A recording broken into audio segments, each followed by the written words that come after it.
प्रभु की कथा बड़ी ही मधुर है। एक बार जो इस मीठे को चख लेता है, एक बार जो इस रस को चख लेता है, दूसरे सारे रस फीके पड़ जाते हैं। दूसरे रस को चखने की आवश्यकता नहीं पड़ती है। हमारे पास कष्ट जभी तक आते हैं, हमारे पास दुख जभी तक आते हैं, हमारे पास क्लेश जब तक ही आते हैं, जब तक हम प्रभु की शरण में नहीं जाते, जब तक हम प्रभु की पावन कथा का आनंद नहीं लेते। राम कृपा नाशय सब रोगा, प्रभु की कृपा से सारे रोग नष्ट हो जाते हैं, सारी परेशानियां दूर हो जाती हैं।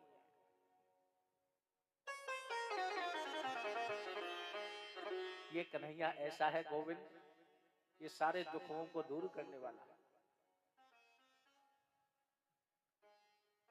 संसार को हमने कितनी बार बुलाया, जब कोई कष्ट पड़ा, कितनी बार बुलाया संसार को, लेकिन जब दुख आता है सब किनारा कर जाते हैं। एक बार इस गोविंद को पुकार के तो देखो, एक बार इस कन्हैया को बुला के तो देखो, संसार के दूसरे व्यक्ति को बुलाने की आवश्यकता नहीं पड़ेगी। संसार के लिए कितने हमने आंसू बहाए, संसार के लिए हम कितनी बार रोए, एक बार इस कन्हैया के लिए रो के तो देखो, जीवन में आपको रोना नहीं पड़ेगा, जीवन में खुशियां भर देंगे। ऐसे कृपालु हैं ये प्रभु, ऐसे दयालु हैं ये प्रभु। कल सौनक जी महाराज ने प्रश्न किया था कि ये मानव शरीर हमको क्यों मिला है, भगवान ने ये मानव तन हमको क्यों दिया है, किस लिए संसार में भेजा है, इसका श्रेय क्या है, इस शरीर से क्या करना चाहिए। तो पहले तो ये मानव शरीर ही पाना मुश्किल है। ये मानव शरीर हमको वैसे ही नहीं मिला, बड़े पुण्यों के द्वारा प्राप्त हुआ है। 84 लाख योनि हैं, उन योनियों में ये जीव हम सब आप भटकते रहे हैं। कितने वर्षों तक हम कीट बने, पतंगा बने, पशु बने, पक्षी बने, स्थावर जंगावर बने, प्रभु ने हम पर कृपा की। और जो अंतिम योनि है 84 लाखवीं, प्रभु ने कृपा करके हमको ये मानव शरीर दिया। बाबा गोस्वामी तुलसीदास जी ने कहा है, बड़े भाग्य मानुष तन पावा, सुर दुर्लभ सद ग्रंथ गावा। ये शरीर हमको बड़े भाग्य से मिला।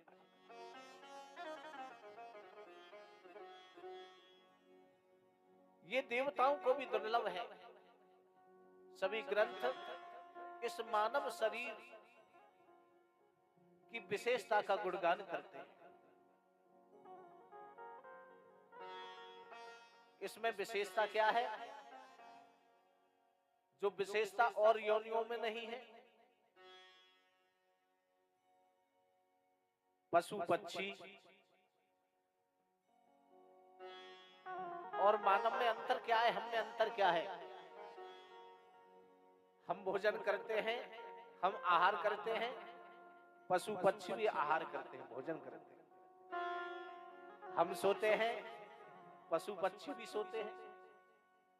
हमारे अंदर भय है, पशु पक्षियों के अंदर भी भय है।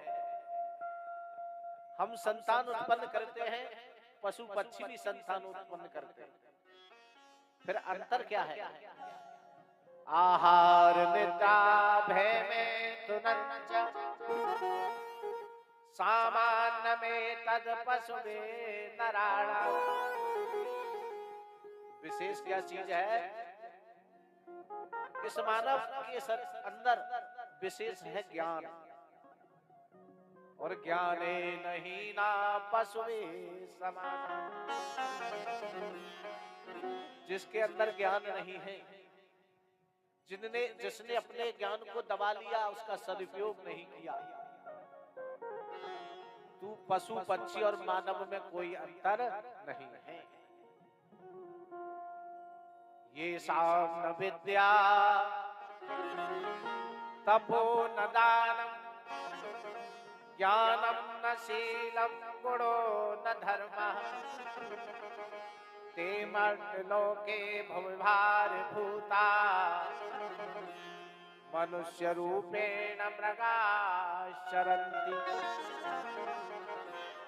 जिसके अंदर न विद्या है, न तप है, न दान है, न गुण है, न धर्म है, तो इस पृथ्वी पर वो कैसे अपने शरीर को लेके घूमते हैं? जैसे पशु पक्षी बाहर ढोते।